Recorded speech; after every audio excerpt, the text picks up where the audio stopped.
출애굽기 15장 22절부터 27절까지 말씀입니다.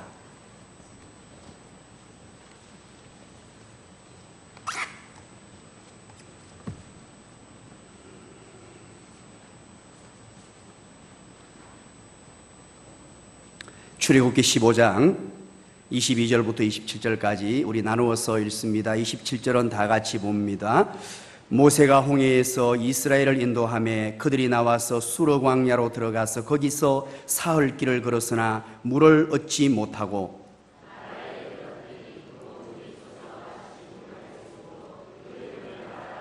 백성이 모세에게 원망하여 이르되 우리가 무엇을 마실까 하며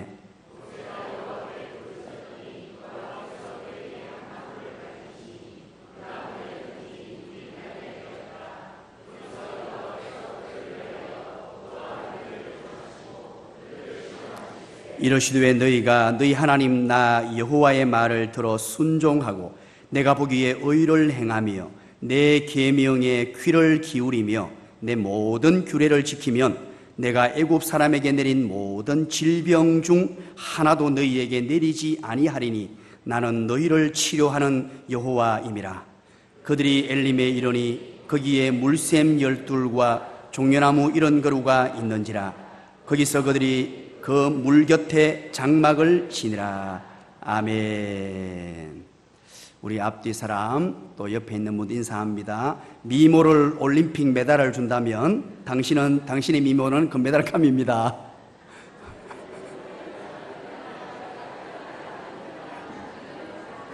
예, 좀 어려운데 잘하시네요. 오늘 이거 박동성 집사님이 한 인사입니다. 미모로 올림픽 메달을 준다면 당신의 미모는 금메달감입니다. 이야, 좀 어려운데 다 잘하시네요. 이렇게 한번 해봅니다. 행복한 당신의 모습을 보니 사막에서 오아시스를 만난 것 같습니다.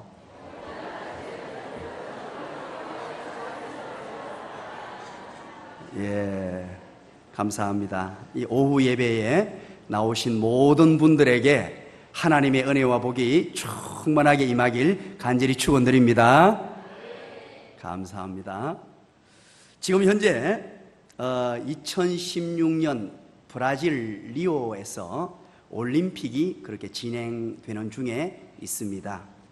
연일 이 올림픽에 많은 분들이 열광을 하고 박수를 보내고 있는 중에 있는데요. 저는 그 중에서 이 양궁에서 이관왕을 했던 장혜진이라는 이제 29 먹은 우리 처자입니다. 우리 참고로 말하면 세영이하고 한 동갑이에요. 야, 그런데 이관왕을 그렇게 이번에 금메달을 2개를 그렇게 획득을 했습니다. 그런데 그가 이제 인터뷰에서 첫 일성이 뭐라고 고백을 하게 되냐 하면 하나님께 감사드리며 하나님 아버지께 모든 영광을 올려드립니다, 이런 얘기를 해요. 그리고 SNS에서 자기가 금메달 받은 소감을 이렇게 남기고 있는데 거기에도 똑같이 같은 얘기를 기록하고 있습니다. 하나님께 너무 감사드리고 하나님께 모든 영광을 올려드립니다, 그렇게 얘기를 했어요. 그리고 기자들이 질문을 던졌습니다. 사선에 섰을 때에 어떤 마음가짐을 가졌느냐, 이렇게 기자들이 물었어요. 그때 대답을 했습니다. 하나님을 부르면서, 하나님의 이름을 부르면서 믿고 쏘자 하는 마음으로 활을 당겼다, 이렇게 인터뷰를 합니다. 참 저는 목사이기 때문에 어쩔 수 없는 것 같아요. 이런 기사를 보고 또 이런 인터뷰 내용들이 저에게 접해질 때 왠지 모를 마음에 감동이 되고 또 이 장혜진이라는 이 선수에 대한 이 어떤 아름다운 마음이 생겨나는 것을 경험하게 됩니다. 이전에는 저는 장혜진 선수를 전혀 몰랐어요. 그런데 그때부터 장혜진 선수가 좋아지는 거 있죠. 야, 이상하잖아요. 얼마나 아름다운 신앙의 모습인지 모르겠습니다. 그런데 이 모습을 보면서 2012년도에 런던 올림픽 때의 한 사건이 기억이 났습니다. 그 선수는 누군가니까 장미란이라는 선수입니다. 아마 여러분들이 기억하실 거죠? 역도 선수였습니다. 이 장미란이라는 선수가 2002년부터 국가대표에 발탁이 되고 그때 부산 아시안 게임에서 은메달을 획득하게 돼요. 그리고부터 승승장구합니다. 세계 선수권 대회 그리고 올림픽에 나갔다 하면 금메달을 따는 이런 쾌거를 이루게 됩니다.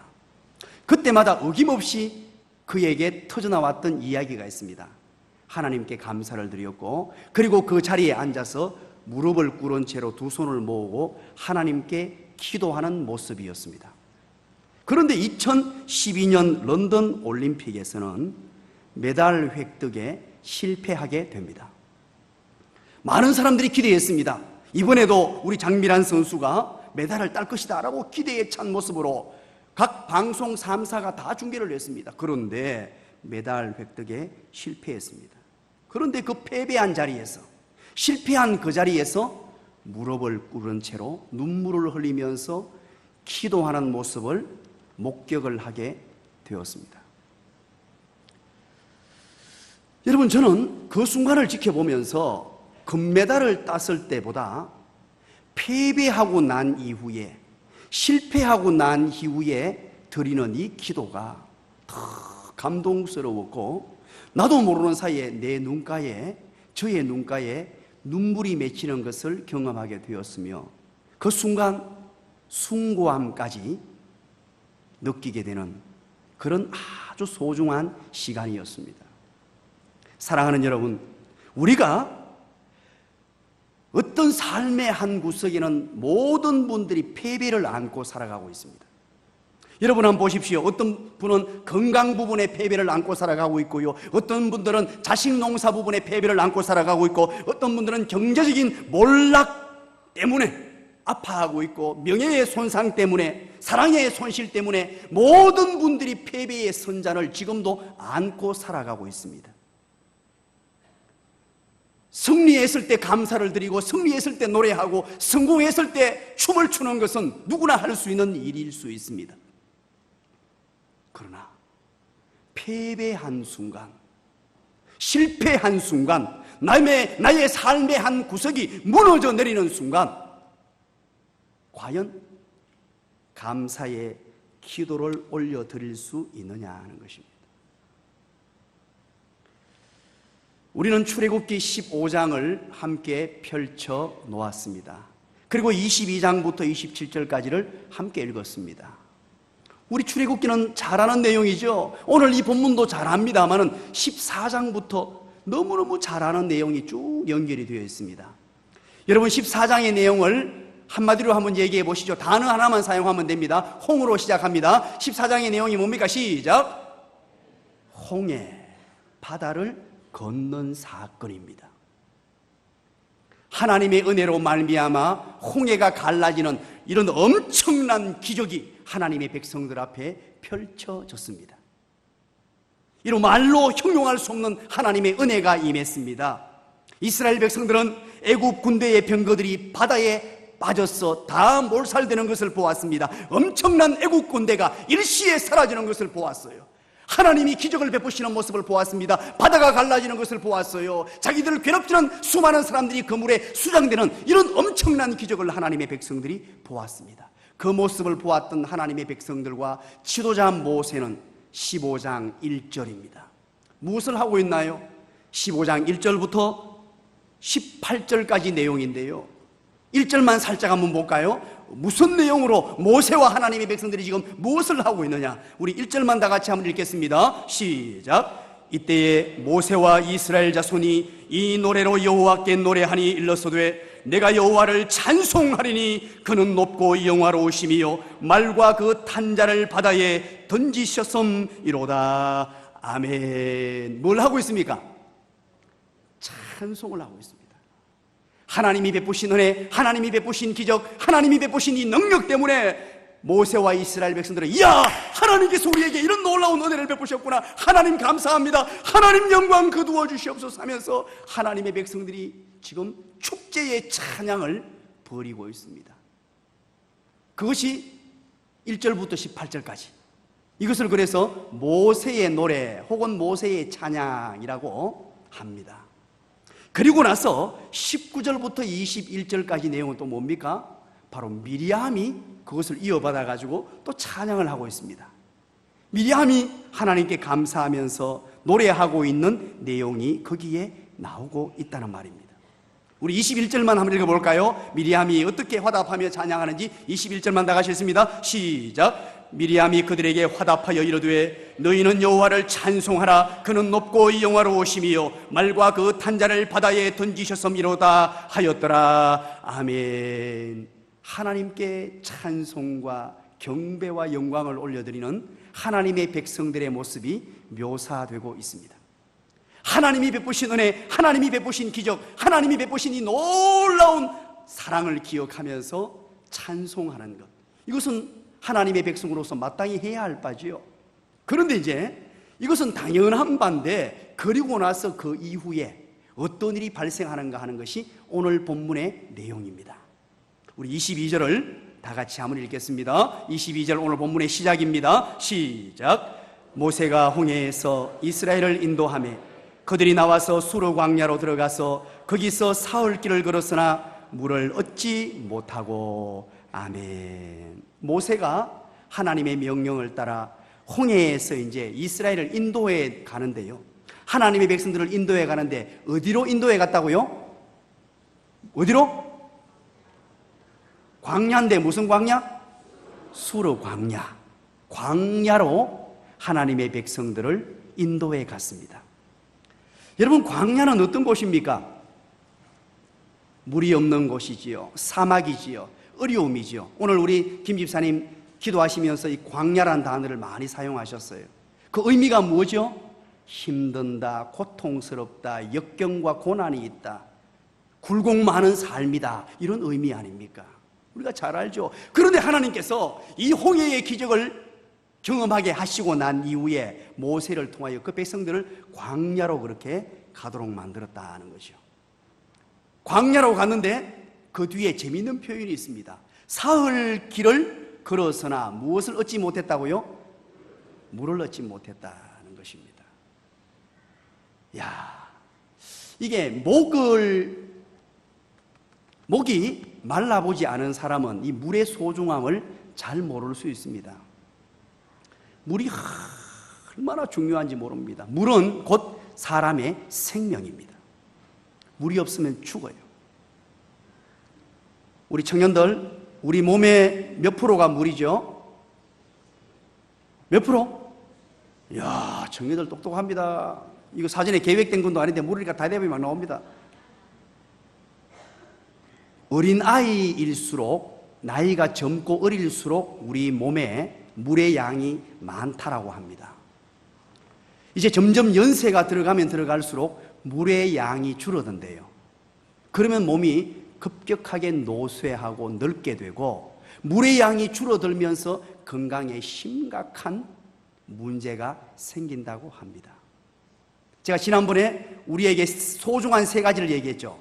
한 가지는 산, 한 가지는 잠, 한 가지는 뭐라고요? 청년들이 얘기해 보세요. 세 번째, 시작. 밤, 물, 잠, 산 그랬잖아요. 이거 너무 중요하다고. 우리 인생에 있어서 이거 세 가지를 놓치지 않으면 건강을 유지할 수 있다. 그런데 여러분들이 이렇게 자꾸 잊어주셔서 너무 고맙습니다.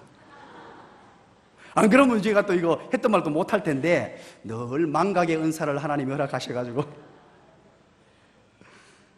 물이 얼마나 중요한지 몰라요. 오늘날에도 그래서 물을 자꾸 마셔라, 물을 마셔야 한다 그렇게 얘기하죠. 그런데 이게 물이 지금 건강을 위해서 먹는 정도가 아니고 물이 올스톱 되어버렸습니다. 사흘 동안이나, 그것도 사막 광야에서.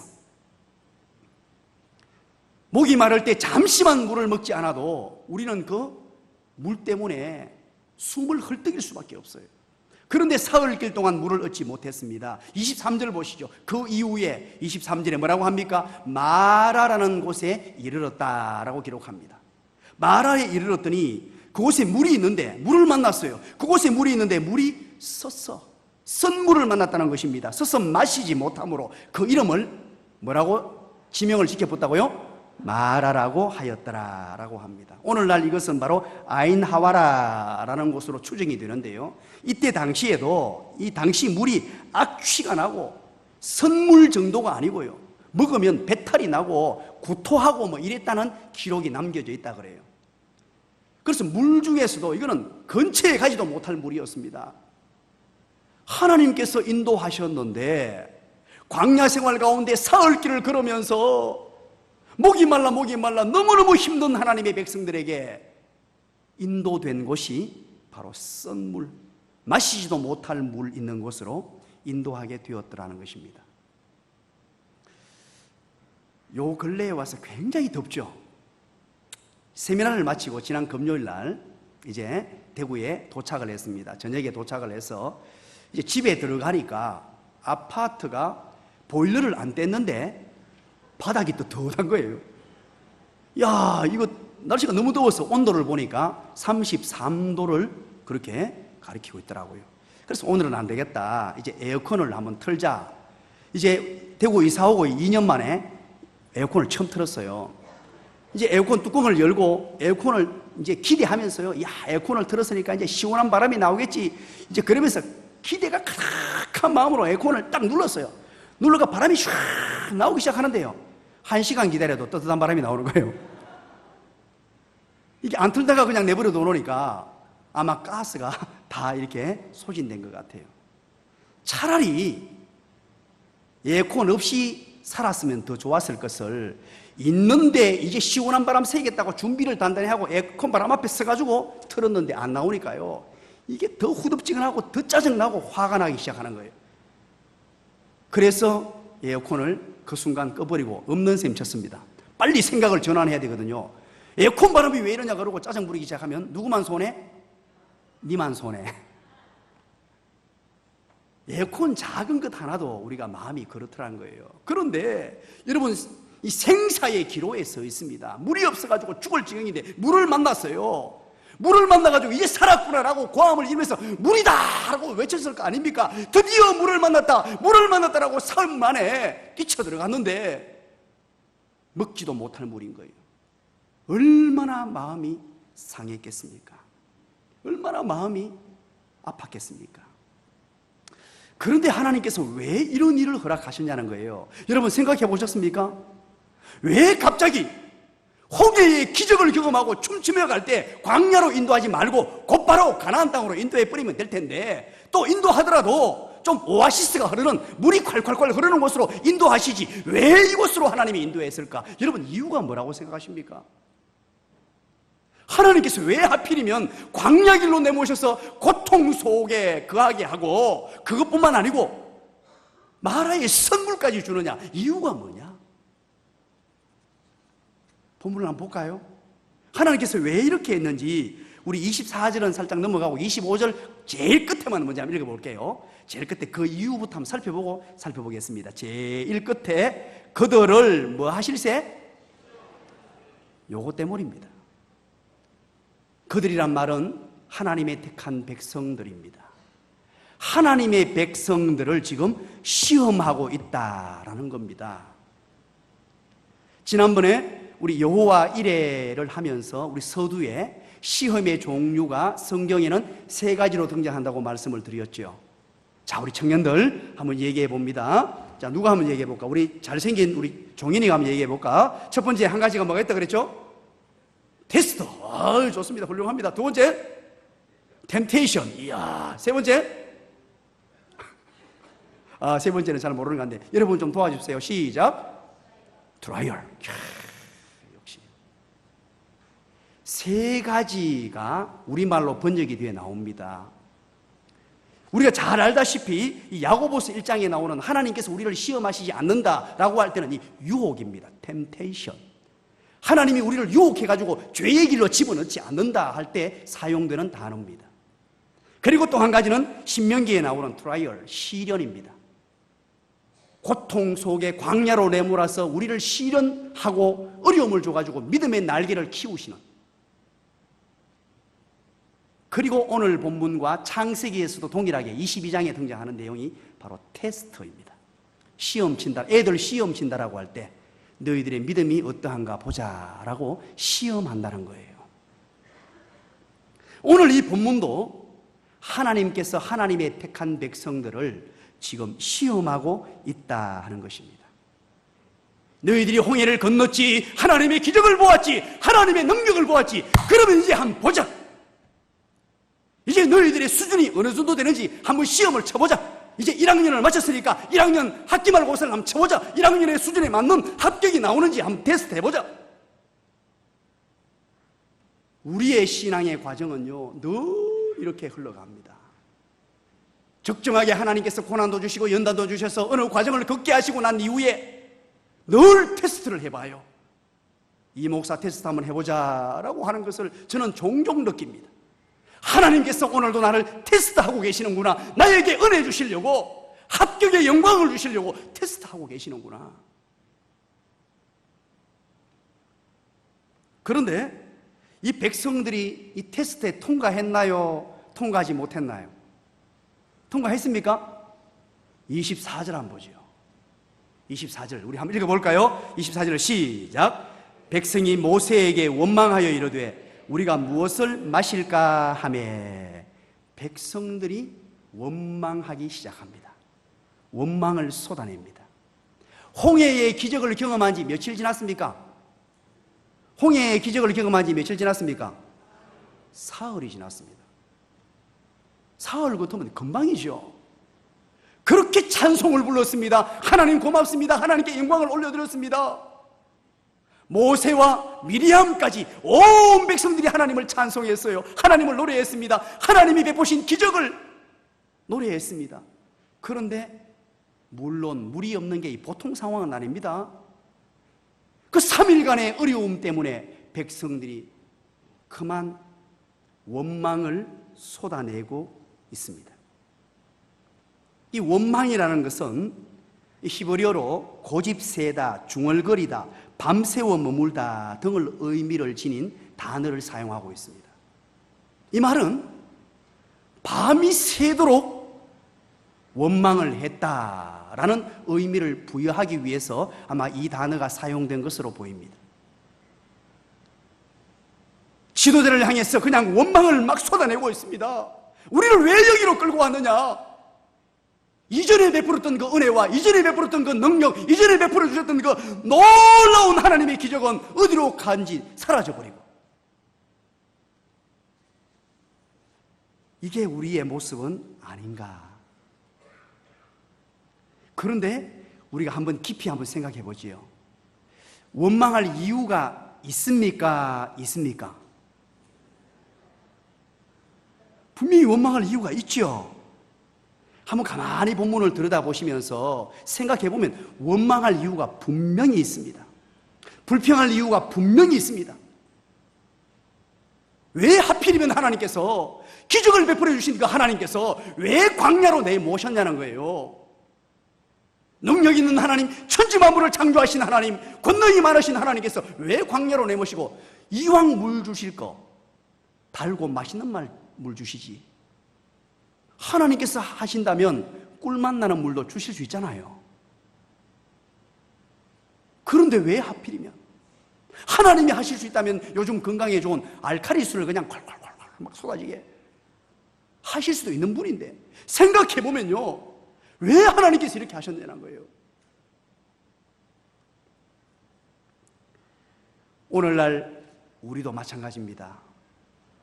어떤 환경을 만나고 조건이 주어질 때 반드시 원망할 만한 이유가 있습니다. 불평할 만한 뚜렷한 이유가 분명히 있어요. 들어보면. 그렇다고 해서 원망하거나 불평하는 자리로 내 몸을 내몰면 안 됩니다.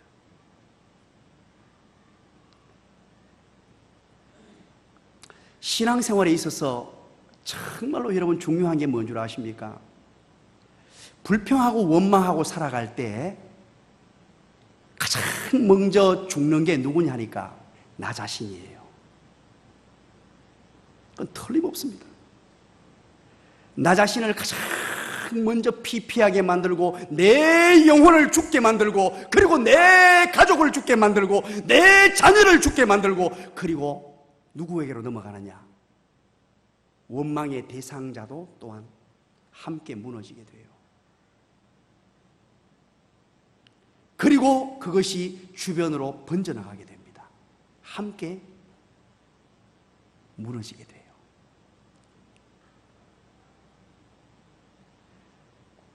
오늘 하나님께서는 이것을 지금 시험하고 계세요. 테스트하고 있습니다. 이런 상황에 너희들이 무엇을 하겠느냐? 하나님이 보고 계신 거예요. 이런 상황에 너희들이 뭘 하겠느냐? 오늘 우리가 살아가면서 원망할 수 있는 환경이 주어집니다. 불평할 수 있는 환경이 우리에게 주어질 겁니다. 충분한 이유가 됩니다. 충분한 원망하고 불평할 만한 그런 근거가 됩니다.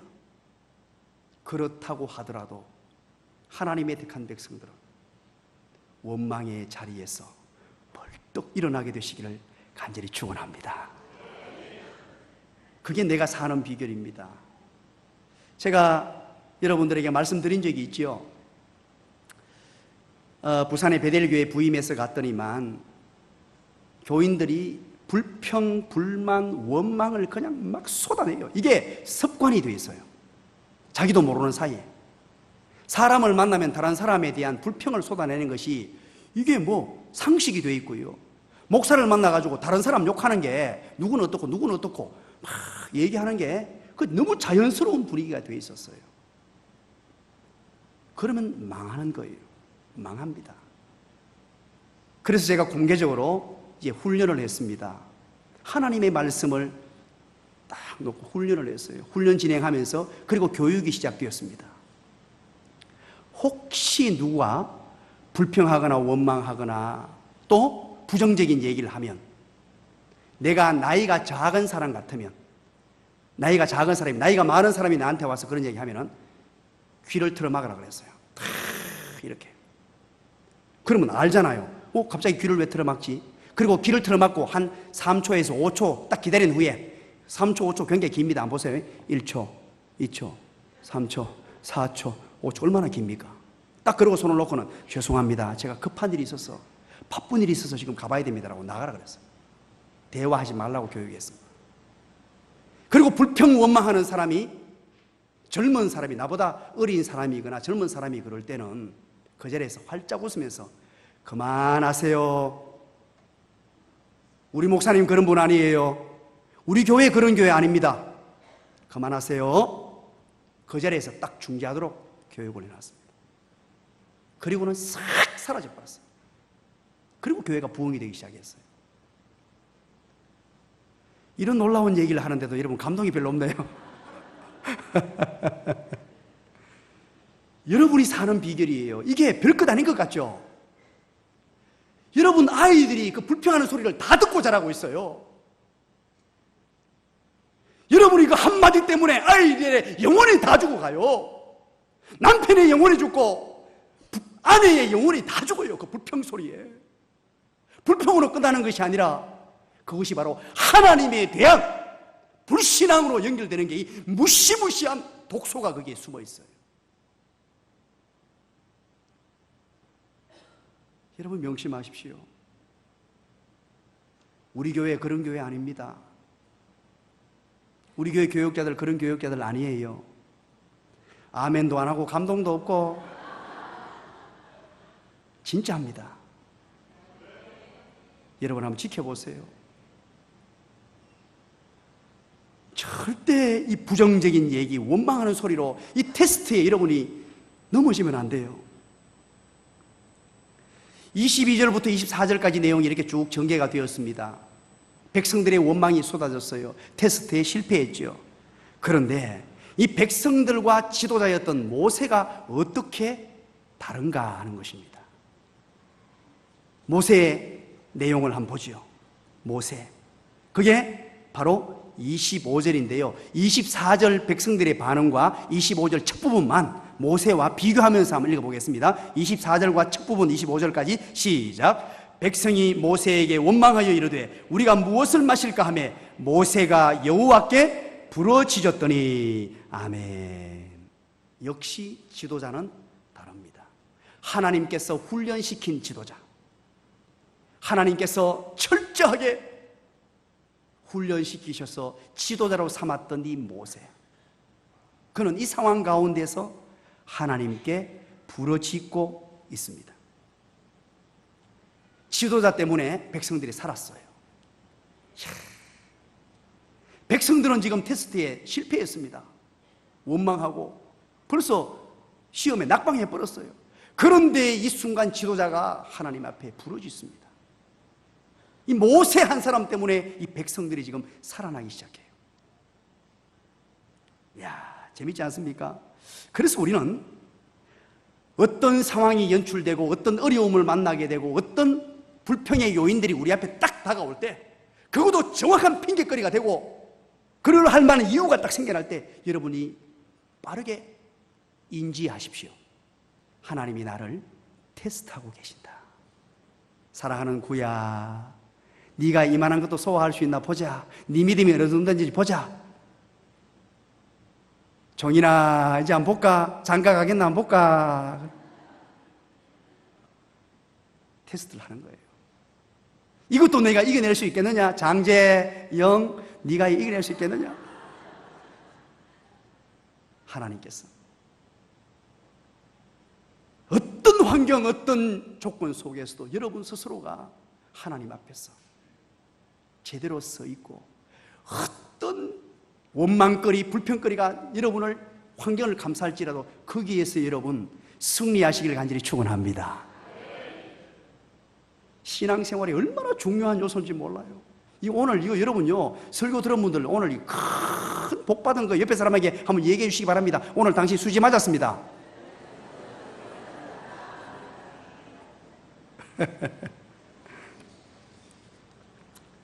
그런데 중요한 게 이렇게 순간순간마다 어떻게 기도하는 사람이 되느냐는 거예요.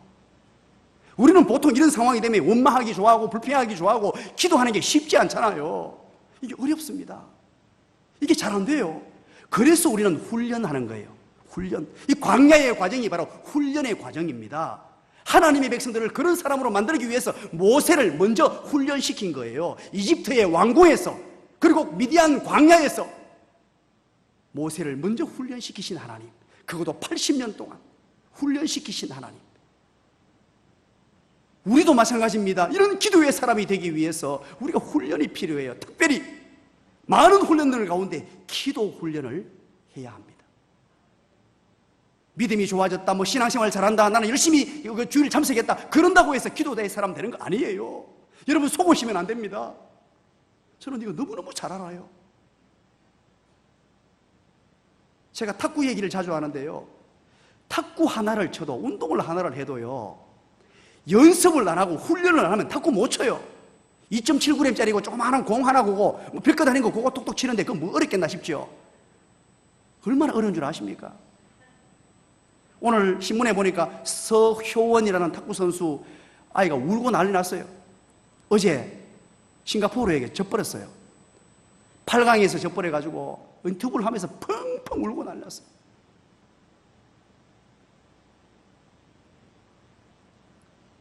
공 작은 거 하나를 넘기는데도 얼마나 심도 높은 훈련을 해야 되는지 아십니까? 공이요, 회전을 하기 때문에 카트를 넣고요, 횡서브를 넣고, 어떤 공은 건드리면 왼쪽으로 픽 날아가고 오른쪽으로 픽 날아가고, 만지면 위로 하늘로 서버리고, 어떤 거는 막 걸려요. 똑같은 공으로 주는데도. 그런데 열심히 훈련하다 보면요, 공을 3개 돌려 넣습니다. 머리로 생각 안 해도 돼요. 공 넣는 모습 보고는 그냥 탁 갖다 대면 팽 하면서 상대편을 넘어가요. 생각하면 벌써 늦어요. 이 세상의 이치는 모든 게 마찬가지예요. 기도 또한 마찬가지입니다. 어려우면 하지, 문제가 생기면 내가 기도하는 사람이지 하면 되지, 천만에 만만에 콩떡입니다. 그 거짓말이에요. 그럴 수 없습니다. 그런 일이 세상에 없어요.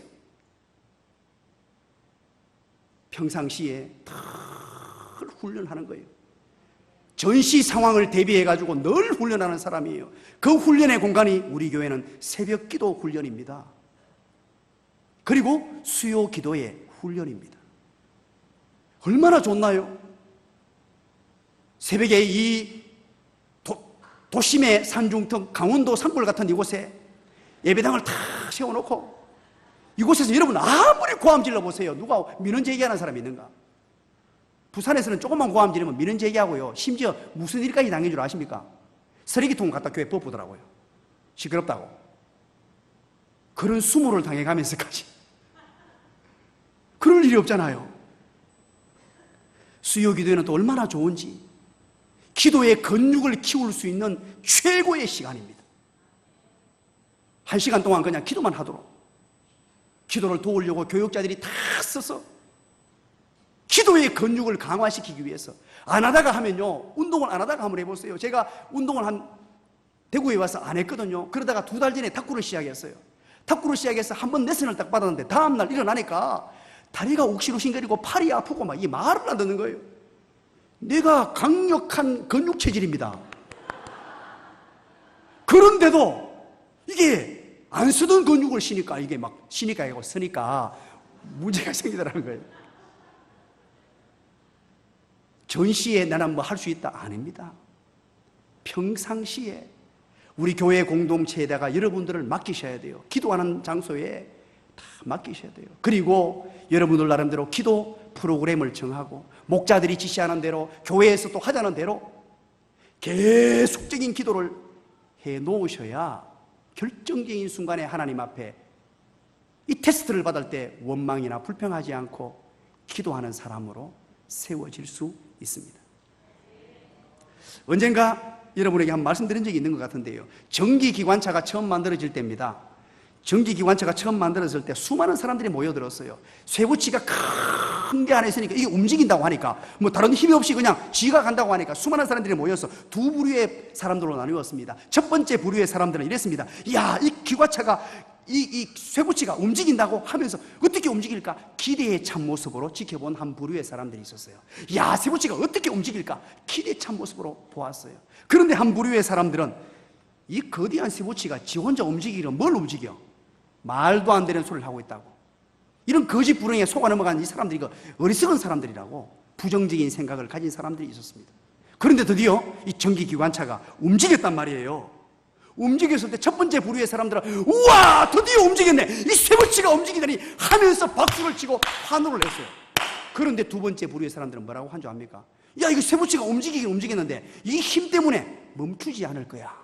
이 큰일 났다. 부정적으로 매몰되어 있는 사람들은요, 끊임없이 어떤 환경 속에서도 그렇게 부정적으로 살아갈 수밖에 없어요. 이 부정적이라는 것은 어떤 의미를 가지느냐? 부정적이다는 이 내용은 그냥 부정적이다에서 멈추는 게 아니고요, 이건 불신앙이에요. 하나님이 나를 창조하시고 나를 이 땅에 보내셔서 가장 좋은 인생으로 인도하신다는 데 대한 불신앙의 발로가 불평이고 원망입니다. 여러분들 아내를 만났습니다. 남편을 만났어요. 가장 멋진 사람, 저와 여러분에게 가장 맞는 사람을 붙여준 거예요. 그건 믿으면요, 결코 남편, 아내에 대해서 원망 안 합니다. 저는요, 하나님께 늘 감사해요. 우리 아내 때문에. 우리 사람에게 꼭 좀 얘기해 주세요. 그건 왜냐? 우리 사람이 뭐 잘났어, 뭐 똑똑해서 그런 게 아니에요. 하나님을 신뢰하기 때문이에요. 하나님이 나에게 가장 맞는 사람을 붙여주셨다는 거예요. 그 신뢰가 생기면 감사가 나오기 시작합니다. 왜 우리 교회에 여러분을 보내셨을까요? 하나님을 절대적으로 신뢰하면요, 그때부터 불평이 사라져요. 하나님의 섭리와 뜻을 믿는 자의 모습입니다. 그러지 못하면 불평이 쏟아져요. 혹시 우리 가운데 남편에 대해서 불평 불만인 사람 벌떡 일어나 보세요. 아무도 없잖아. 보세요. 이 믿음이 얼마나 출중하신지. 남편보다 아내에 대해 불만인 사람 전부 다 벌떡 일어났어요. 아무도 안 일어나시죠? 일어나라겠네요. 백ገብ사님. 자기도 모르게 벌떡 일어나라고. 하나님에 대한 신뢰와 믿음이요, 그걸 가지면 아내가 고마워요. 얼마나 고마운지 몰라요. 자다가 생각해도 고맙고, 새벽에 화장실 가다가 깨도 고맙고요. 하나님에 대한 철저한 신뢰가 그렇게 만듭니다. 그리고 보십시오. 그러면은 이렇게 하나님께 기도를 하는데 이 마라의 선물이 단물로 어떻게 변화가 되었습니까? 어떤 방법이죠? 어떤 방법인지 25절 우리 다시 한번 읽어볼게요. 25절 다 같이 읽습니다. 시작. 모세가 여호와께 부르짖었더니 여호와께서 그에게 한 나무를 가리키시니 그가 물에 던지니 물이 달게 되었더라. 거기서 여호와께서 그들을 위하여 법도와 율례를 정하시고 그들을 시험하실세. 아멘. 뭐라고 합니까? 바로 하나님께서 한 나무를 지시했다라고 기록합니다. 한 나무를 이렇게 가리키니까 그 나무를 모세가 물 속에, 그 선물 속에 넣었습니다. 야, 이 본문을 보면서 어떤 생각이 듭니까? 이 위급한 상황에, 이 심각한 문제가 일어나는 상황 속에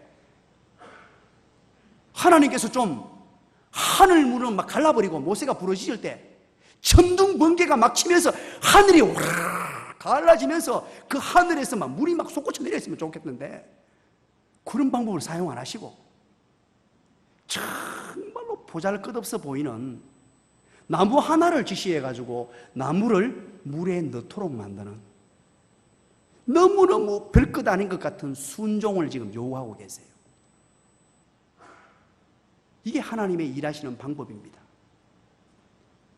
모세에게 요구하시는 바가 뭐냐니까 이거 해가 무슨 일이 일어나겠느냐. 지금 백성들이 원망하고 난리가 났습니다. 물이 없습니다. 이 큰일 났습니다. 그러면 꽝꽝 하고 자연재해가 막 일어나고 온갖 일들이 일어나야 정상인데 그게 아니라 너무너무 별것 아닌 것 같은, 이거 순종하지도 못할 것 같은, 이것 해가지고 뭐 하나 싶을 정도의 의미 없어 보이는 그런 순종을 요구하시는 분이 바로 우리 주님이시다 하는 거예요. 모세의 순종을 우리는 오늘 본문에서 보게 됩니다. 기도와 순종이 이 일을 만들어냈습니다. 마라의 선물을 단물로 만들어내었습니다. 자, 그러면 보십시오. 26절에 이렇게 해서 기도와 순종으로 마라의 선물이 단물이 되었는데 26절 아주 재미있는 내용이 거기에 기록이 됩니다. 우리 26절 다 같이 한번 읽어볼까요? 시작. 너희 하나님 여호와의 말을 들어 순종하고 내가 보기에 의를 행하며 내 계명에 귀를 기울이며 내 모든 규례를 지키면 내가 애굽 사람에게 내린 모든 질병 중 하나라도 너희에게 내리지 아니하리니 나는 너희를 치료하는 여호와임이라. 아멘. 앞에 내용을 길게 쭉 설명하고 있죠, 그죠? 여기에서 여호와의 말을 들어 순종하고 내가 보기에 의를 행하며 내 계명에 귀를 기울이며 내 모든 규례를 지키면 이렇게 쭉 설명하는데 이거 쉽게 그냥 단순화시켜 봅시다. 이게 뭐냐? 순종하면 이 말입니다. 앞에 내용은 그 전반부의 걸 받아가지고 순종하면 이 뜻이에요. 하나님의 택한 백성들에게 지금 요구하시는 게 뭐냐? 시험을 통하여 요구하시는 게 뭐냐? 순종하느냐는 거예요. 순종하면, 하나님 말씀에 순종하면 내가 애굽에게 내린 모든 질병 중 하나라도 너희에게 내리지 않겠다 이렇게 말합니다. 순종하면. 자, 이제 우리 복습을 한번 해보십시다. 여호와 니시라는 제목으로 우리 하나님 말씀을 나누었습니다. 여호와는 나의 깃발. 아말렉 전투에서 백성들을 이긴 방법 중에 세 가지 방법이 있었는데 그 중에 가장 중요한 방법이 하나님께서 요구하시는 방법이 뭐라 그랬죠? 야, 이렇게 묻는데도 이거 지금 여러분 다 알아들으라고 하는 얘기입니다. 순으로 시작하는데요, 세 가지 방법 중에 가장 탁월한 방법이 뭐였죠? 순종이었습니다. 여호와는 나의 깃발, 하나님의 승리를 경험하는 위대한 인생, 그게 바로 핵심 요인이 순종이었습니다. 여호와의 이레의 축복을 경험하기 위한 중요한 방법이 뭐였죠? 순종이었습니다. 기가 막히죠? 본문에 그걸 정확하게 그대로 기록하고 있잖아요. 오늘도 우리가 무슨 의도적으로 이렇게 하려고 한 것도 아니고 이걸 끼 맞추려고 한 것도 아니고 본문에 있는 말씀 그대로 보니까 순종하면 마라의 선물이 단물이 된다. 그것뿐 아니라 어떤 약속까지 해놓고 있냐니까 내가 애굽 사람에게 내린 모든 질병 중 하나도 너희에게 내리지 않겠다. 그리고 말합니다. 나는 너희를 치료하는 여호와임이라. 이게 바로 여호와 라파입니다. 여호와 라파. 여호와 라파라는 단어가 이렇게 해서 나오게 되는 거예요. 홍해를 건넌 이후에 광야를 경험하고 광야 생활 속에 사흘간이나 고통 속에 헤매다가 물을 만났는데 선물을 만났습니다. 이때 하나님 시험하셨어요. 테스트 하셨습니다. 이때 뭘 보시느냐? 너희들 순종하는지 보겠다는 거예요. 그러면 하나님이 약속해 주는 거예요. 여호와 라파의 하나님, 질병에서 건져주시는 하나님. 이걸 그대로 직역하면은요, 나 여호와는 너희의 치료자다라는 뜻이에요. 이것은 육체적 질병만을 의미하는 건 아닙니다. 이 단어 속에는 우리 인생의 모든 문제를 회복시켜 주시려는 하나님의 놀라운 은혜가 숨어 있습니다.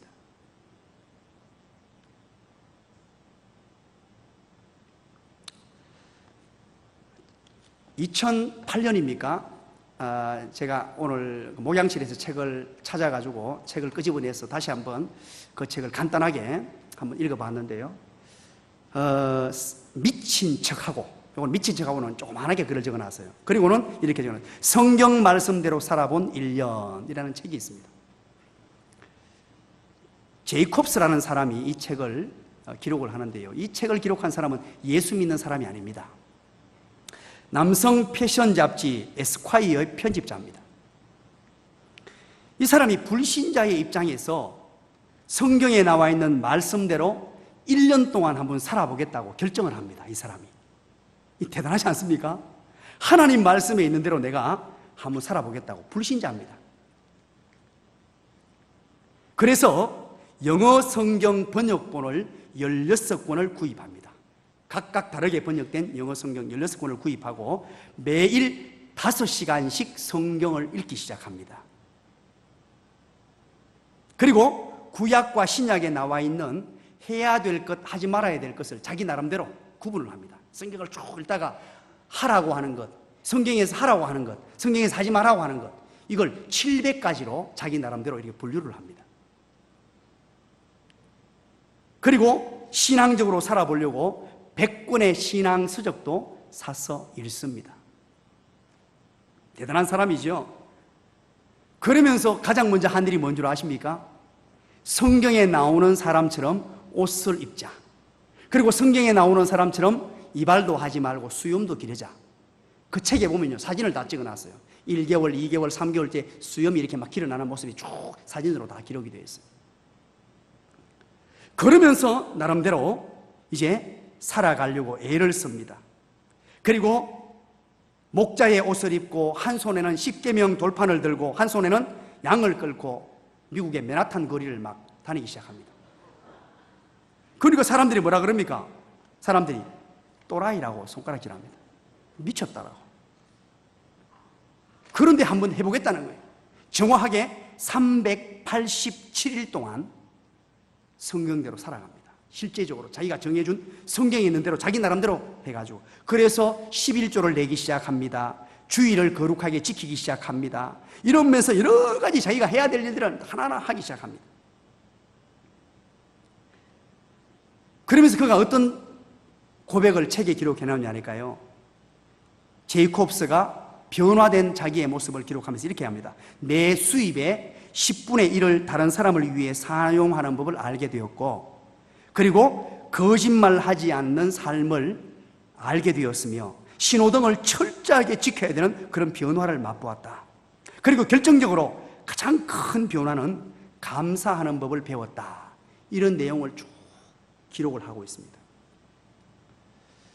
저는 이 책을 소개하고 싶지는 않습니다. 여러분들에게 읽으라고 그렇게 권유하고 싶지도 않아요. 그러나 중요한 교훈이 있습니다. 이 불신자의 입장에서 미친 척하고 성경대로 살아본다는데, 여러분 어떤 생각이 듭니까? 우리는 미친 척 할 필요도 없어요. 벌써 우리는 예수 그리스도로 충만하면요, 예수의 미친 자가 되었으니까 하나님의 성령이 지시하는 바대로 그렇게 순종하면서 살아가는 인생.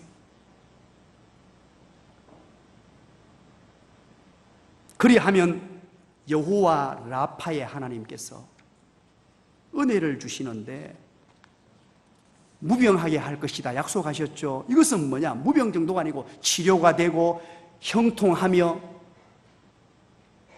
물에 빠졌다가 나올 때요, 제가 늘 하는 말이 있죠. 물에 빠졌다는 것은 어려움을 만나잖아요. 오른쪽 주머니에는 가물치가, 왼쪽 주머니에는 잉어가 가득한 인생이 되게 해주겠다. 쉽게 말하면 한마디로 말할게요, 잘 되게 해주겠다는 뜻이에요. 하나님의 백성들을 잘 되게 해주겠다. 그러면서 27절에 그들에게 어떤 걸 보여주셨느냐, 27절 한번 읽어보시죠. 결론 부분에 와서 이런 약속을 해주시면서 27절을 우리에게 보여주십니다. 다 같이 읽겠습니다. 시작. 그들이 엘림에 이르니 거기에 물샘 12과 종려나무 이런 그루가 있는지라 거기서 그들이 그 물 곁에 장막을 치니라. 아멘. 이야, 보십시오. 이 치료하시는 여호와 라파의 하나님께서 어디로 인도해 주셨느냐? 오아시스로 인도해 주셨어요. 물이 콸콸콸콸콸콸콸콸콸콸. 여러분 감동받을 때까지 물이 콸콸콸콸콸. 여기에 나오는 물샘 12, 종려나무 이런 그루, 이 말은 12이나 이런 그루, 이 말은 풍성하다, 온전하다는 뜻입니다. 이 상징적인 숫자예요. 넉넉하다, 뭐 이런 뜻입니다. 그러니까 이 말의 의미는 오아시스를 만나가지고 물이 막 콸콸콸콸 넘쳐나는, 상상할 수 없는 하나님의 은혜가 그 사막 가운데서 임했다는 것을 우리에게 말씀해 주고 있습니다. 여호와 라파의 하나님께서 우리의 목마름을 일시에 해소해 주시고 영원토록 목마르지 아니하는 생수가 되시는 예수님까지 보내주셔서 다 해결해 주신 하나님의 은혜. 결론을 맺습니다. 오늘 출애굽기 15장의 말씀, 여호와 라파의 하나님을 우리에게 소개하고 있습니다. 이 여호와 라파의 은혜와 기적을 경험하는 놀라운 비결이, 이 비밀이 오늘 공개되었습니다. 그게 바로 마라의 쓴 물을 만날 때, 광야 여정을 걸을 때 원망 불평하지 아니하고 하나님께 부르짖어 기도할 뿐만 아니라 순종의 삶을 살면 여호와 라파의 하나님께서 엘림의 복을 주신다는 이런 놀라운 기적의 말씀이었습니다. 이런 은혜 다 누리게 되길 간절히 축원합니다. 엘림의 복이 저와 여러분의 복이 되시기를 주님의 이름으로 간절히 축원드립니다. 하나님 고맙습니다. 감사합니다. 오늘 하나님 앞에 나와 예배하는 모든 하나님의 백성들에게 여호와 라파의 복을 허락하여 주시옵소서. 예수님 이름으로 기도드리옵나이다. 아멘.